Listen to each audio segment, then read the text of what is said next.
کبھی ہم نے غور کیا ہے غیر مسلم لوگ جب حضور کی شان میں بال کے برابر گستاخی کرتے ہیں ہم برداشت نہیں کرتے، ہم احتجاج کرتے ہیں، ہم جلوس نکالتے ہیں، اچھی بات ہے، ایسا ہی کرنا چاہیے، لیکن کبھی ہم نے غور کیا ہے کہ ایک مسلمان خود کس قدر بڑی گستاخی کر رہا ہوتا ہے، کیسے وہ گستاخی کا مرتکب ہو رہا ہوتا ہے؟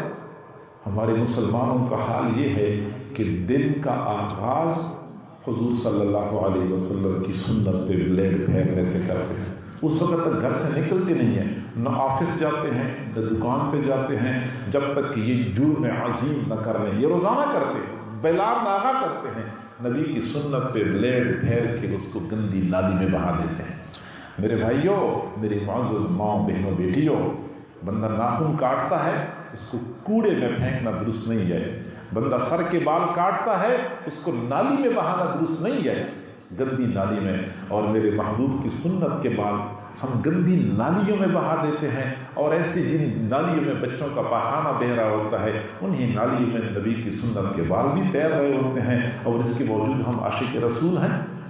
میں خواتین سے گزارش کروں گا کہ کسی کا بھائی یہ کام کرتا ہے تو اس کو منع کر دے کہ بھائی یہ کام نہ کرے، اگر وہ پھر بھی باز نہ آئے تو کم از کم آپ اتنا کریں کہ بھائی کے سامنے کھڑی ہو جائیں کہ بھائی اس کو گندی نالی میں نہ بہائیں، مجھے دے دے میں اس کو سنبھال لیتی ہوں۔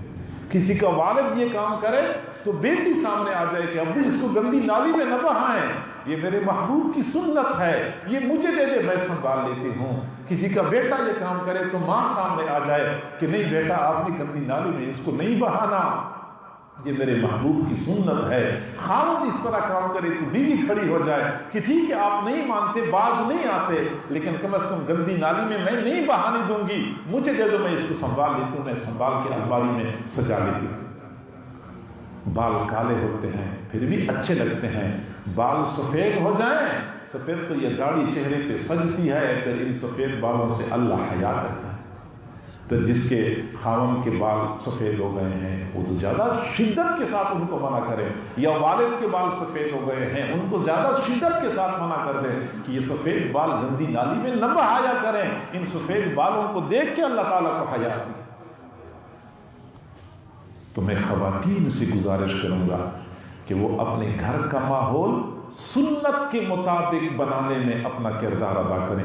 شادی غمی ہوتی ہے تو خواتین کے مطالبے، خواتین کی پلاننگ ہی اصل میں مؤثر ہوتی ہے۔ شادی کس طرح ہونی چاہیے، کس شادی حال میں کریں گے، اور کھانے کا نظام کیسے ہوگا، بیٹھ کے ہوگا یا کھڑے ہونے والا ہوگا، اور شادی کی جملہ رسومات کی تکمیل کیسی ہوگی، خواتین کی بات مؤثر ہوتی ہے۔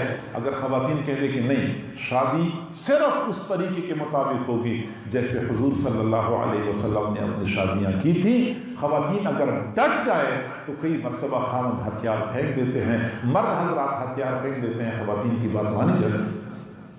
شادی ہے، غمی ہے، کوئی بچہ پیدا ہو گیا تو تمام تر امور میں رسول اللہ کی تعلیمات ہمارے پاس موجود ہیں، رسول اللہ کی تعلیمات پہ عمل کریں، رسول اللہ کی تعلیمات کو سمجھیں اور سیکھیں۔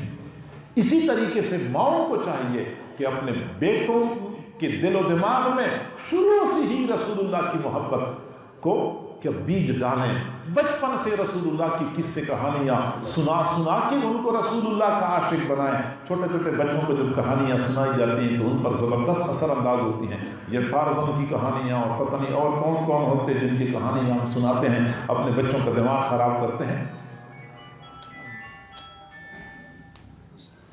اور صحابیات کا یہی کام تھا، اپنے مردوں خود بھی عاشق رسول اور اپنے مردوں کو بھی عشق رسول اور محبت رسول منتقل کیا کرتی تھی۔ غزوہ احد کا موقع تھا، حضور صلی اللہ علیہ وسلم زخمی تو ہو گئے تھے، لیکن آپ صلی اللہ علیہ وسلم کے ایک صحابی تھے حضرت مصعب بن عمیر رضی اللہ تعالیٰ عنہ، ان کو شہید کر دیا گیا تھا۔ یہ حضرت مصعب بن عمیر حضور صلی اللہ علیہ وسلم کے ساتھ مشابہ تھے، تو کسی نے دیکھا، وہ سمجھا کہ شاید رسول اللہ کو شہید کر دیا گیا، تو بڑا شور برپا ہو گیا احد کے میدان میں۔ صحابہ کرام پریشان ہو گئے کہ رسول اللہ کو شہید کر دیا گیا۔ کئی صحابہ تو آرام سے بیٹھ گئے، کہنے لگے اب لڑنے کا کوئی فائدہ نہیں ہے، اگر ہم رسول اللہ کی حفاظت نہ کر سکے، ان کو شہید کر دیا گیا، اب ہمیں کوئی ضرورت نہیں ہے کہ ہم لڑیں اور قتال کریں۔ لمحہ بھر میں یہ خبر مدینہ منورہ تک پہنچ گئی، جنگ ختم ہو گئی، صحابہ کرام اور حضور صلی اللہ علیہ وسلم زخمی لوگوں کو اٹھا رہے تھے اور شہداء کی لاشوں کو اکٹھا کر رہے تھے۔ مدینہ منورہ سے خواتین اور بچے اور معذور لوگ بھاگتے ہوئے آ رہے تھے رسول اللہ صلی اللہ علیہ وسلم کی خیریت دریافت کرنے کے لیے۔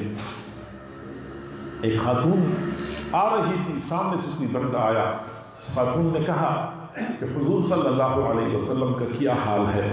اس آدمی نے جواب دیا کہ آپ کے والد صاحب شہید ہو گئے۔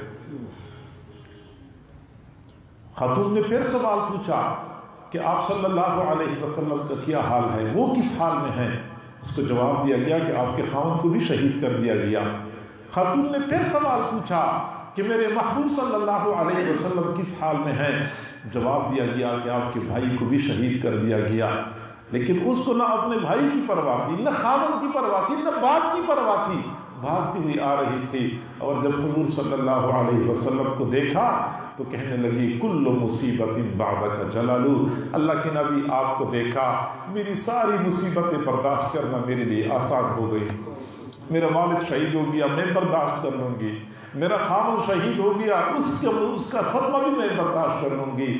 میرا بھائی شہید ہو گیا، اس کا غم بھی میرے لیے آسان ہو گیا۔